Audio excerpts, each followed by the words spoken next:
This year has particularly been a challenging year for business owners in the UK, especially those in a service-based business with a lot of things that have been going on, government, but also just economic-wise. But Talia, what do you think is the biggest challenge for clinic owners right now? I think the biggest challenge that I'm seeing across, like clinics, any kind of medical clinic, aesthetic clinic, is probably just balancing costs. I think costs have been the consistent factor in what's made this year quite difficult. Costs have gone up in every way, whether it just be rent or electricity, etc., or the biggest one, which is staff. In this sector, in any service-based business, staff is your biggest cost, and having national insurance go up, having minimum wage go up, which in turn makes everything go up, is one of the biggest challenges. And having to reassess those costs and put them against your revenue and go, actually, does this cost now make sense in relation to how much money we're bringing in? I think that is one of the biggest challenges there is. Yeah, I think it's now, we were during the lockdown period and afterwards until this point, there was just an abundance of cash in the global economy and in consumers' pockets as well. But now that's starting to tighten. We are seeing, patients be a little bit more choosy, not so free-willy, use their money into your pockets. So yeah. And I think in general, there's one marker to decide whether a business is successful, and the only real way, other than credibility and reviews and brand and things like that, the only real way to see whether a business is sustainable and successful is, does it make profit? And I think that is a question that a lot of practice owners or clinic owners are going to be asking when they're looking at these increased costs. And it was all well and good when, like Joe said, you're getting a lot of people coming in, you're getting a lot of new leads, you're getting a lot of new patients, and the spending is going up, so your top line is going up and the costs are staying the same. But right now we're probably seeing that revenue is not really increasing in the way that it was, and for some clinics it's definitely going down, but your costs have gone up exponentially. So that is where it is challenging, for sure. Yeah, and we're starting to notice a lot more clinic owners are rethinking their systems and setup when it comes to staffing, especially when it comes to the non-clinical, I suppose, staff. So, especially ones that don't have to be done in-house, such as receptionists or front desk kind of team.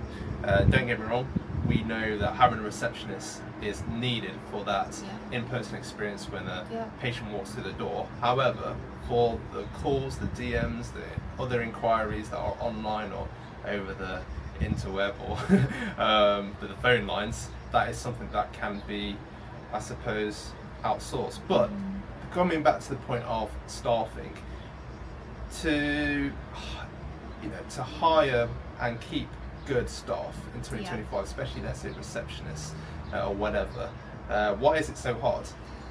I think it's hard for all the reasons it's been hard before, but especially again, coming back to the cost thing, there is a certain amount that a business can allocate for a non-revenue contributing member of staff. There's a certain threshold, and those thresholds are sitting so close to minimum wage that often these roles are quite tricky to hire for, and keep somebody really motivated and interested to work for the team. Now, there are some absolute superstars that come in, they transform your business, they're organised, they are personable, the clients or the patients love them. There are those superstars out there, and there is no reason to believe that has changed. They still very much exist, but I think it is just challenging to find the right fit for your business that has the right passion, especially when you are a top clinic. You need top talent to go along with your reputation, and you don't want to do anything to jeopardize that. So I think it's the same challenge. Yeah, it's the same challenge. How much time and money do you think clinics waste trying to find this top talent? I'm sure whoever's watching this now is going to know the answer. There'll always be an answer that you've had an experience of with this member of staff took this amount of time and then they still went anyway and it was all a waste of time and then I never hired again. I actually think the biggest loss to businesses when they're actually hiring and things haven't gone wrong is now the fear to grow again. So it's not just the financial loss of, say, if you were to hire somebody and then it all went wrong after 3 months, or just the physical cost of training them, and it takes quite a while, it takes a lot of your clinical time. There's obviously a financial dent potentially to fill because you've spent quite a lot of time training this member of staff and you're a key performer, so your time is so valuable. But even putting all of that aside, I think there's so many people that I've spoken to over the years where they've tried to hire, it's not quite gone their way, and then they're just in this mindset where they're like, it just doesn't work. And to be quite honest, at times it can feel like that, I think. So I think there's a cost in terms of the time that it physically takes to train somebody, and that's across the board. You know, you're going to have to put time into a member of staff, so I don't think that can be counted as a waste, especially if it's a successful member of staff. It's never a waste if you're, you know, even if it takes 3 months, it's not a waste if you get a real superstar. There's a cost obviously involved, and especially when they don't stay with you very long, or they're not very good, or you feel like actually they just weren't the right fit all along. But I think the biggest cost is the mindset when things go wrong, that actually I don't ever want to do this again. I don't want to go through this. I don't want to trust anyone with my business again. I think that's the biggest cost to clinic owners or any business owner ever, really. You know, you're handing over your baby when you're handing over your reception desk. They are the first person that these patients have contact with, and they're the representative of your business. So I think they're almost that's hard. Like the face, aren't they're they? the face of the business, in a way. Or the first impression. Yeah, for sure. Yeah.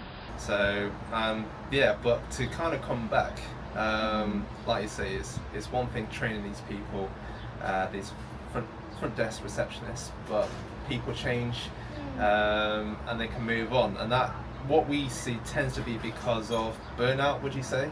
I think it's just misalignment. So people's lives change, the way that your clinic changes, the way that anything in life changes, circumstances change. Burnout, because small businesses, they put a lot of pressure onto their employees. Let's be really honest. You know, you don't have a big budget, you don't have a HR department or a marketing department. It's usually a very small team, and there's a lot of demand on those team members. Now, some people really thrive in these conditions, and those are the staff members you really want to find and keep hold of. Those ones that kind of love a little bit of everything. They love doing a different role every day, and they like it when things change. But there's a lot of people, and especially organisational people, that actually like a set routine. They like doing what they know they do best, and having a really up and down schedule kind of just burns them out over time. And I definitely think that's a big reason why clinics do lose their team members, especially front desk reception, because so many times I think we just say, oh, they're just a receptionist. They're not just a receptionist, they're your welcome team, they're your patient coordinators for the most part. They probably help you with the marketing, they probably make the phone calls to patients that aren't happy with treatment, if ever.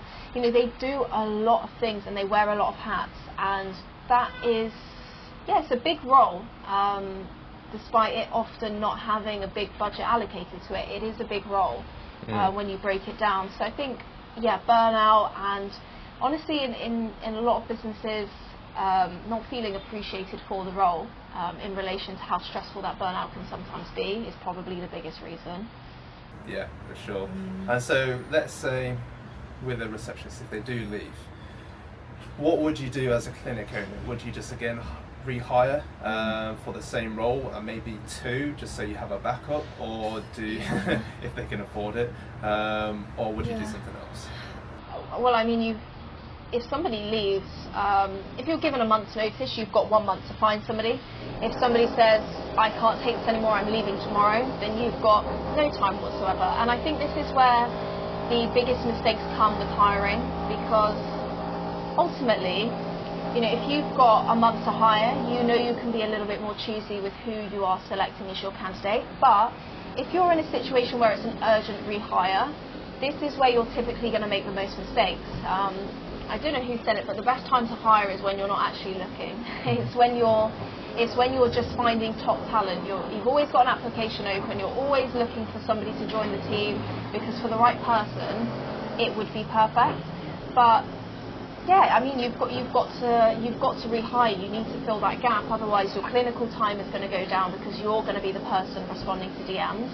And also, if you don't have a system in your business, you don't really have a business. You have your self-employment, you have your work as a clinician, but actually what you really want is a system and a process that works for everyone involved, because otherwise you can't really plug somebody else in and expect them to help the business, because they're not going to be able to.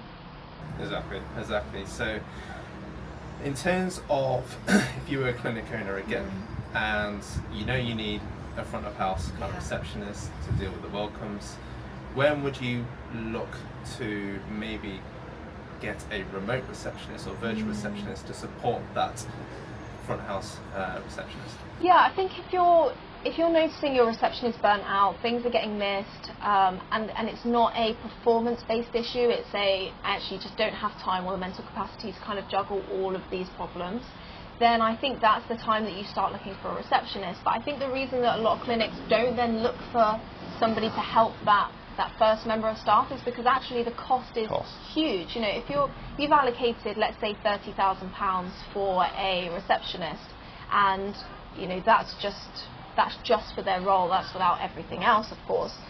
Doubling that to 60,000 is a huge amount for not a clinician, or, like I said before, a non-revenue contributor. It's a huge amount of your budget, and you're not going to want to double up just because you're fearful of, like, you need leave or you need extra help with these things or that. So I think at this point, this is where you might look to get backup support, where it's a lot more cost effective.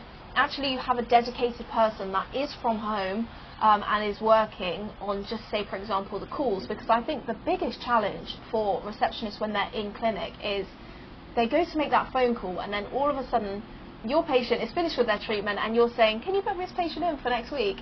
And you're thinking, I was just about to make that call. And then your next patient walks in as they're checking out, and now you're checking them in, checking them out, and trying to make a call. So a lot of things do get missed by the very nature of the job, because the patient in front of you is more important than the patient that hasn't been booked in for 12 weeks. But that patient that hasn't been booked in for 12 weeks is where your next sale is coming from. So focusing on the patient in front of you is absolutely the right job for the welcome team. That is definitely the most important thing you can do.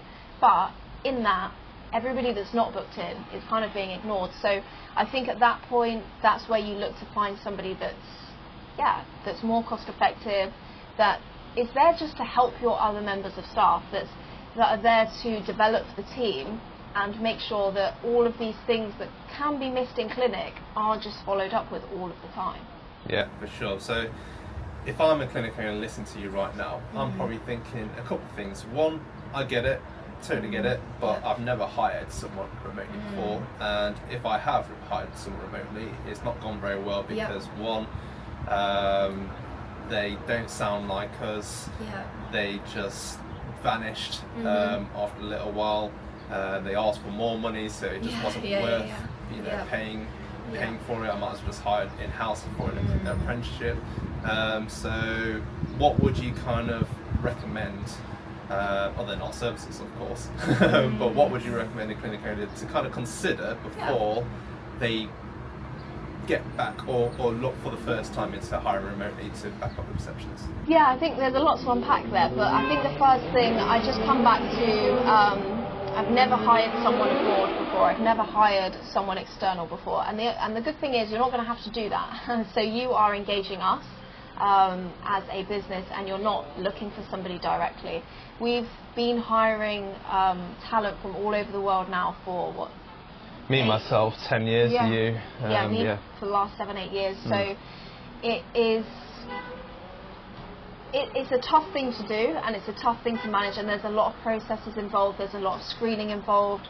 It's the accents as well. Yes, there's a lot of problems when it comes to, well, not problems, but there's a lot of challenges when it comes to hiring. In the same way that there's challenges when it comes to hiring in the UK, there's challenges when it comes to hiring outside of the UK, and that's that's where we've really honed those skills and we're able to find the talent that is going to be able to slot into your business. So I think when it comes to considering these kind of options as a more cost-effective way to have a team, I think it's important to remember that you're not going to be responsible for finding them. You're only going to be responsible for helping us train them. And when I say helping us train them, just giving us all access to your tools and the information that your business needs to be able to help them thrive, essentially, in the role. But you are not responsible for a lot of the issues that you would have if you were hiring yourself. And obviously you get the massive cost-saving benefit. Yeah, and I'd like to chip in with Talia. She's been in the beauty, dentist kind of industry for, over 5 years now? Yeah. So you know a lot of things off your head that we teach our virtual receptionists that you don't have to. Yeah. So we basically take the hassle and the headache and the time away from you. Or, of course, we need to know the critical systems that are needed, such as what happens if this happens or that happens.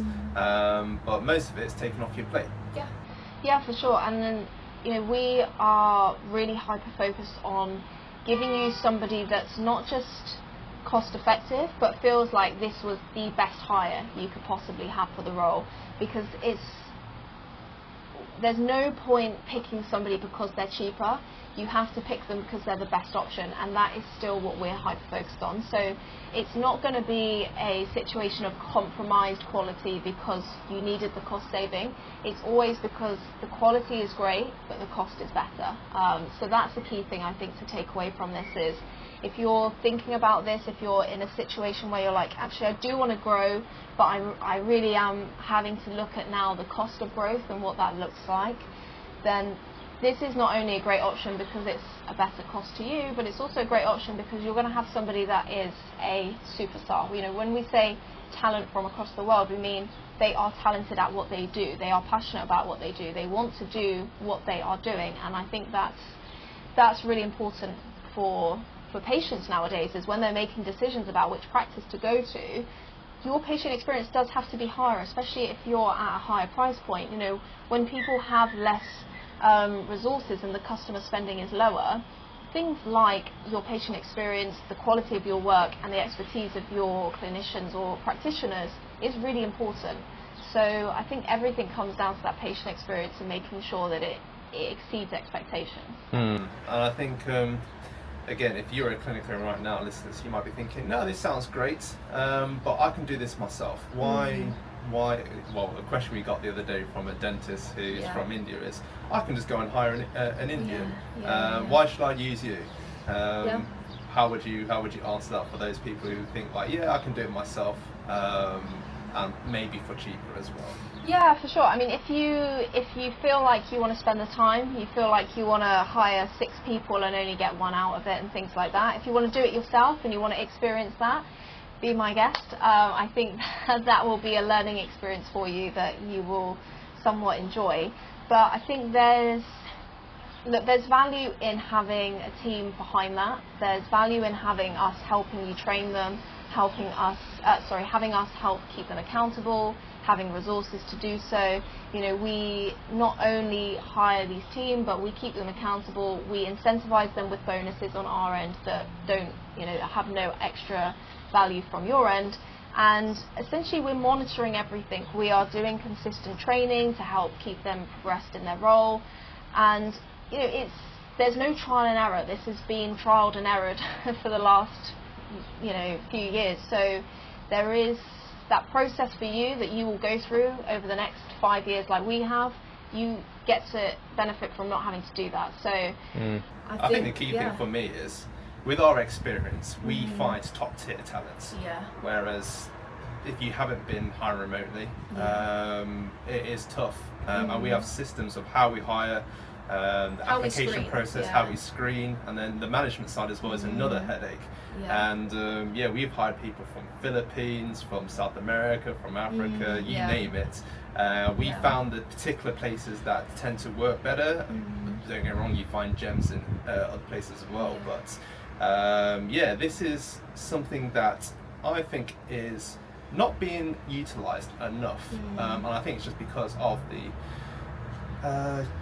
uncertainty I think a lot of people have had a lot of bad experiences over the years. You know, they've hired somebody on like Fiverr, and it was hard to manage the situation, or you know, when they came off Fiverr, which I know you're not supposed to do, the experience went down and things like that. But this is not one of those situations. It's a situation where there's a process, there's a monitoring process, there's a training process, and also like a backup as well. Yeah.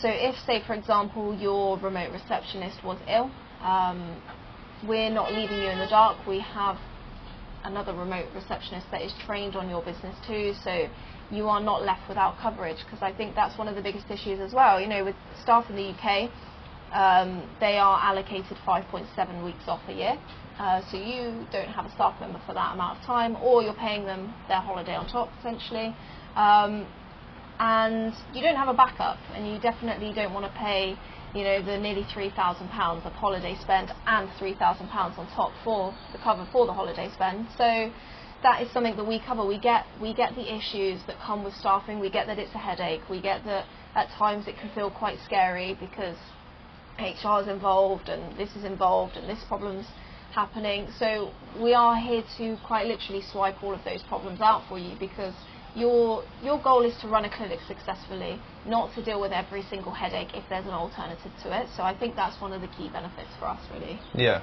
for sure. And I think the last things we'll say is, you know, with us at Apex Integrate, we are not a call centre. We don't just handle inbound calls or train your receptionist just to handle inbound calls. I have previous experience in over-the-phone sales, so telemarketing, in high ticket as well. I used to sell products for over £5,000, £10,000. So I give my knowledge to these receptionists and also train them as a salesperson. And I believe that is a massive, I think that's something that people are lacking in businesses, is their receptionists are really, because they're their first impression, they need to know how to convert someone, because that's where the inquiries come from. And also the follow-ups. And also just the out of hours support too, which is what we offer. But anyway, is there anything that you'd like to wrap up this particular episode when it comes to you know, hiring in general? What would you say is the main thing you want to leave with clinic owners? I think the main thing is, whether they're remote, whether they're in-house, whether they're a family member, a friend or whatever, you need to find the best talent for you. And whether that's affordable, unaffordable at this stage in the way that you're seeing or doing it, finding that talent is essential, because having the wrong members of staff in your team will not only stop you from growing, but they will cost you thousands. They will absolutely cost you thousands, because whether it be HR issues, whether it be sickness, holiday, just attitude problems, attitude that then spills over to the rest of the team members, issues. It's endless. So I think whatever you do, whatever route you go down, now we're coming into the sort of new era of hiring and HR and all of those issues that are coming with the next sort of 12 months. You have to be absolutely sure that that team member is the correct person for your business if you are putting them in-house.